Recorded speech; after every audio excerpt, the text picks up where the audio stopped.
started playing. Lots of people waving rainbow flags here and kissing and hugging. There was a real mood of celebration here as that result came through. Throughout the morning there was nervous optimism. People were hopeful, given that polls had reflected that it would return a yes vote. But people weren't getting too far ahead of themselves, so they were really celebrating after that official result came back. We've got speakers on the stage now.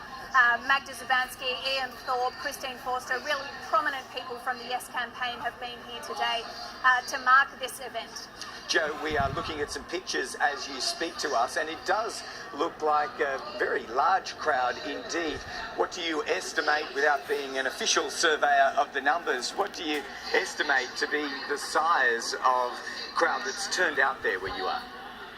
I'd say it's safe to say thousands of people have turned out here. Of course, it's a work day, so a lot of people are at work here in Sydney, but this is the official park, Prince Alfred Park in Sydney, where the Yes campaign was gathering.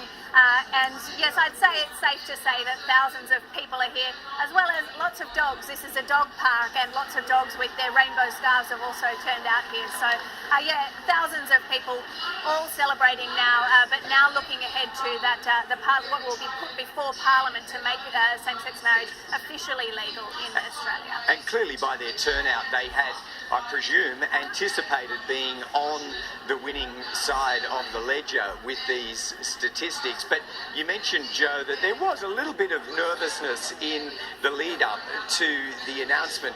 Is it your estimation that they had seriously, any of them, contemplated the possibility of the no vote actually prevailing today?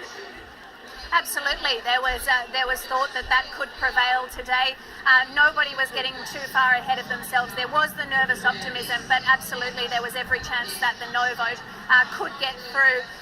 There was talk as well about the importance of coming together as a group for this announcement, regardless of which way the vote went, whether they were celebrating the yes vote or whether they were getting together to support each other if there was a no vote. They said that it was important regardless to come together, and there will of course be parties here in Sydney throughout the day, definitely on Oxford Street, Sydney's Oxford Street, which is renowned for the annual Mardi Gras parade. There's a big party happening there.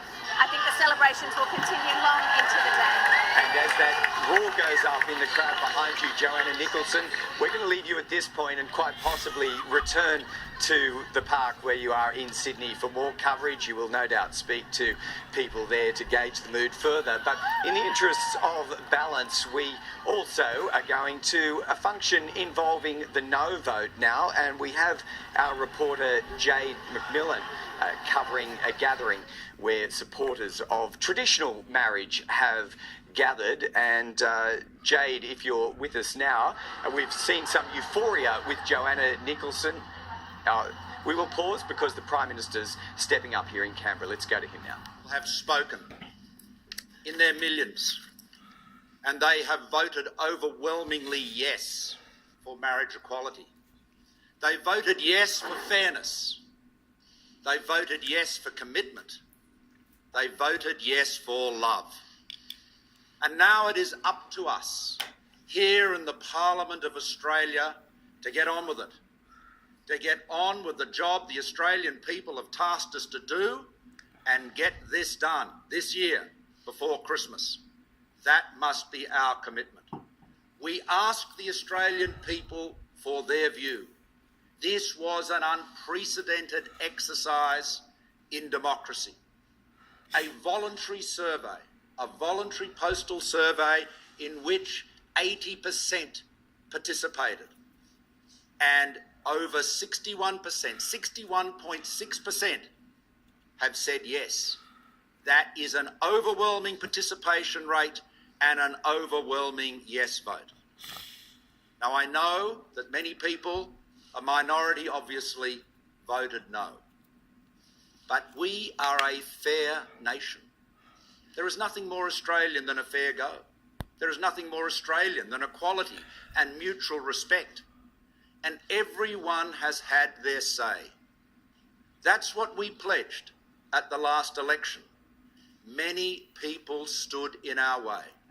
The Labor Party, number of people on the crossbench and others. Labor Party. They didn't want Australians to have their say. We did. And it is a great credit to Matthias Cormann that he was able to put together this ABS postal survey. A great credit to him, a great credit to the ABS and the officers of the Australian Electoral Commission that assisted them to have this done so efficiently, so comprehensively, so emphatically. And I say to all Australians, whatever your views on this issue may be, we must respect the voice of the people. We asked them for their opinion and they have given it to us. It is unequivocal. Hi.